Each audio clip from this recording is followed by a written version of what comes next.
So what is going on, everyone? Fernando Silva here with another video, and I wanted to create a video because I've had this iPad mini 6 for the last 48 hours, and it's been an absolute joy to use. And there are some nuances that I do want to talk to you guys about in terms of some of the negatives that I've noticed, but a lot of them have been positive. It's just a matter of where does this really fit in people's workflow or in their lineup of iPad and Mac OS devices and things like that. But let's talk about it 48 hours later with this iPad mini 6. But so far, it's been pretty cool. Let's get into it.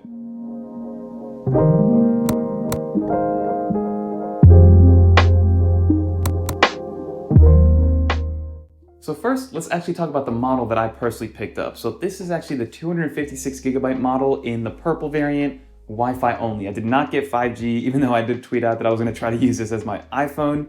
But that's a little bit kind of crazy, especially because you'd kind of be exiling all the people that don't have iPhones. But honestly, this probably could be used as a phone replacement or something like that because it's so small and so compact, but also so useful that it could kind of warrant using this as a phone.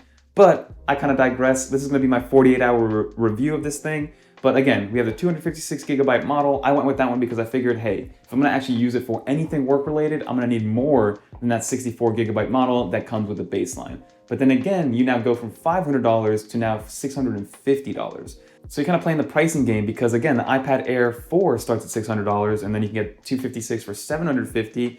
And then even if you go for the 650 gigabyte model for the iPad mini, another $150 and you're at the iPad Pro level. So it really depends on what you're going to use it for. If you're really sold on this iPad mini as your, I guess, whatever device you want it to be in your lineup, and that you need that 256 gigabyte model.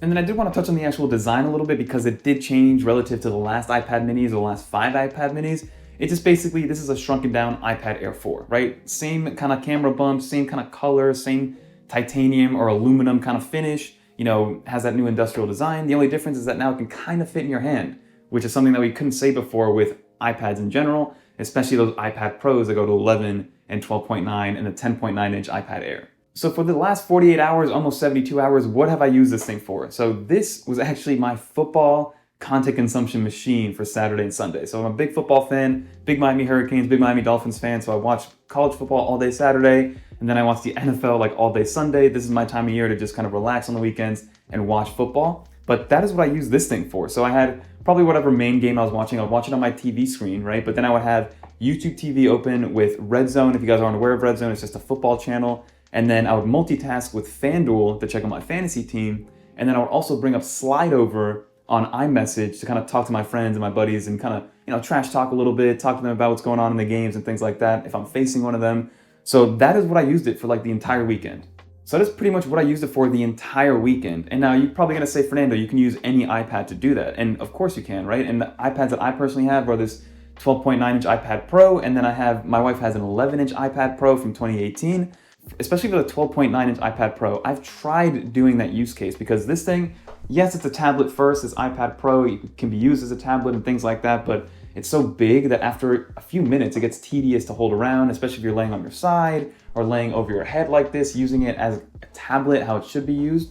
So again, that is what this form factor kind of comes into play. It's super lightweight, it's easy to use, you can kind of throw it around on your couch, no big deal, you don't have to worry about it. It's a much smaller form factor, so it was just easier to handle and move around whenever I was using it, and I never got tired of holding onto it, whereas with the 12.9 inch iPad Pro, after a little while, your hands get tired, you gotta get crampy, you don't really want to be in that same position, so you're constantly kind of moving around to make sure that you're comfortable using this iPad versus the iPad moving around to be comfortable for you. So you're kind of just grabbing the iPad and you're comfortable from the moment that you use the iPad because it's so light, it's so small, it's compact, it's easy to move around, easy to pass around. And again, since you're using iPad OS, you still have all the iPad OS features because people can say, hey, Fernando, the iPhone Pro Max is like, the 13 Pro Max is almost the same size. It is almost the same size, and if you're just viewing content, the experience really isn't that different. But it's the iPad OS multitasking that really set this apart if you're going to compare it directly to the Pro Max on the iPhone side. Because on the iPhone side, I can't text my buddies, watch an NFL game, and check my fantasy team all at the same time. iOS doesn't allow that. But with this, it really does kind of help out. And the fact that it's so small, you're still almost using it as a single-handed device or almost as a texting device. So you're kind of just throwing multitasking all over the place versus with the iPad Pro, especially the 12.9 inch one, it's more of a desktop laptop experience where I have to be thoughtful about what I'm doing, right? I have to swipe down for multitasking. I have to use the trackpad if I'm, connected to the Magic Keyboard and things like that. So that is what I noticed. It's a combination of size and iPadOS 15 that really set this apart in terms of a content consumption portable machine. And that's what it is right now. For me, that is the exact use case that I'm using it for right now.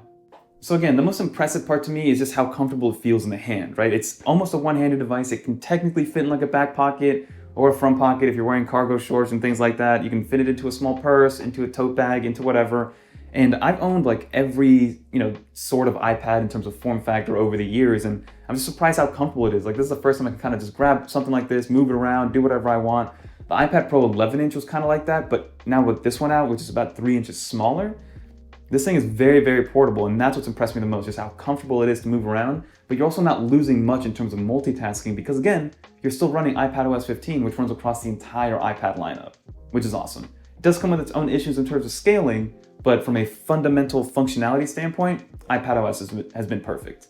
Like, the last thing I'm going to say about this form factor is that this is the first time in a very long time where I'm going to consider this iPad as only a tablet. Like, this is going to be only a tablet for me, at least for the time being, because I can't see myself getting a lot of serious work done on this because it's just so small. The footprint is too small, the screen real estate is a little too small for me to go into a LumaFusion edit for at least a long-term one. So this is going to be something where I'm actually going to use it as a tablet versus all the other iPads. I've always been in this mindset of turning it into a desktop, turning it into a laptop. But with this one, I have no urge to turn this into anything other than what it is, which is a very portable and powerful content consumption tablet that can, when you need it to, do some high intensity work. That is kind of my 2 cents on this iPad mini, for now at least. And then the last thing I want to do, I'm actually going to pull up the iPad screen over here, and I want to talk about battery life, because battery life was one of the main things that people were scared of. Because again, you're still running iPadOS 15, you're still running a kind of new display. I mean, it's that liquid retina display. You're still running 60 hertz, but it's a bigger display. It's supposed to be a little bit brighter of a screen. So again, the fact that it's a smaller device means smaller battery, which means detriment to your battery life. But let's go into the battery settings. What I like to do is just go in here, check it out. Again, it's only been about 3-4 days that I've been actually fully using it. So if we go to the last 4 days of screen on time, you're doing about 40 minutes of screen on time. But let's look at those days where I actually really used it, which were Saturday and Sunday. So on a day like Saturday, I was using, like you see, ESPN 91%, YouTube TV 2%, Spotify. Everything else was pretty much 1% except for ESPN. And again, we're doing about 3.5 hours of screen on time with a little under 75% battery usage. So this is how I tell people to really analyze the battery life of your iDevices. Go into those days where you have a lot of screen on time and then see how much battery you actually use during that day and which applications took that percentage. So for instance, basically 3 hours of battery life took up 90% of that battery usage that I was using. So 3.5 hours of screen on time, 75% of battery usage. That probably means that I'm gonna get anywhere from 4:45 to like 5:15 in terms of total hours on this thing if I were to strictly stay on ESPN and watch football the entire day, which really isn't that terrible. So about 5 hours of screen on time from a non-native application. And then if you go to the next day, we have 2 hours and 45 minutes of screen on time, but only 50% battery, a little bit less than 50% battery. And I think the reason is because YouTube TV and Spotify are a little bit more optimized for iOS versus ESPN probably isn't from a battery standpoint. But you can see YouTube TV, about an hour of screen on time, Spotify, about half an hour, YouTube, 40 minutes. So again, those are the types of things that I'm gonna be doing on this iPad. A lot of content consumption, podcasts, maybe a iHome kind of like dashboard for me to be able to control my smart devices around the house, because I've been slowly migrating over to the Home application versus Google Home. But again, that is what we're dealing with. Like, you can probably get anywhere from 5 to 7 hours. If you want to get to that 7-8 hour threshold of battery, you're probably going to have to be on Safari using all the native applications that Apple has built in, just because they're probably the most optimized to run on this battery and run on iPadOS 15. But if you're using a lot of other stuff, you're probably looking at about 5 hours. And if you get really intense with like Affinity Photo or LumaFusion, you're probably only going to get like 3 hours of battery life on this thing. But overall, again, this is going to be the first time in a long time where this is going to be a tablet, and it's going to be a tablet only for me, because that's when I'm going to use it. Just throw it around, bring it wherever I need to, whenever I need to view something, download it onto here. I kind of regret going 256 gigs in terms of storage, because again, I'm not going to be using this for very intense tasks, just for content consumption. And then again, now I have to think to myself, is this use case for me, right? This casual, leisure, content consumption use case only on the weekends, is that worth $650 to me?